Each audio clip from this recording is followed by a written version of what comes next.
চট্টগ্রামের হাটহাজারী উপজেলার ছিপাতলী ইউনিয়নের বোয়ালিয়ার মুখ বাজার এলাকার ভাড়া বাসা থেকে অয়ন দাস নামে এক যুবকের ঝুলন্ত মরদেহ উদ্ধার করেছে হাটহাজারী মডেল থানা পুলিশ। শুক্রবার রাত 11:30টার দিকে একটি বন্ধ কক্ষের দরজা কেটে ঘরে প্রবেশ করে পুলিশ মরদেহটি উদ্ধার করে। নিহত অয়ন দাস পার্শ্ববর্তী রাউজান উপজেলার পূর্ব গহিরা কুণ্ডেশ্বরী দাসপাড়া এলাকার নেপাল দাসের ছেলে। পারিবারিক সূত্রে জানা যায়, অয়ন দাস দীর্ঘদিন ধরে বিভিন্ন শারীরিক সমস্যায় ভুগছিলেন। পবিত্র মাহে রমজান উপলক্ষে বেশরফ শোরুমের স্পেশাল পণ্যের গ্যালারিতে সর্বোচ্চ 30% ডিসকাউন্ট। কয়েকদিন আগে তিনি বাড়ি থেকে কর্মস্থলে যাওয়ার কথা বলে বের হন। এরপর থেকে তার সঙ্গে পরিবারের কোনো যোগাযোগ ছিল না।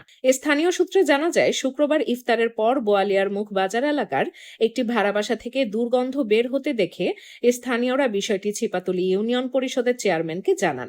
পরে তিনি পুলিশকে অবহিত করলে পুলিশ ঘটনাস্থলে গিয়ে মরদেহ উদ্ধার করে। পুলিশ জানিয়েছেন, মরদেহটি উদ্ধার করে প্রয়োজনীয় আইনানুগ ব্যবস্থা গ্রহণ করা হচ্ছে। ঘটনার প্রকৃত কারণ জানতে বিষয়টি তদন্তাধীন রয়েছে।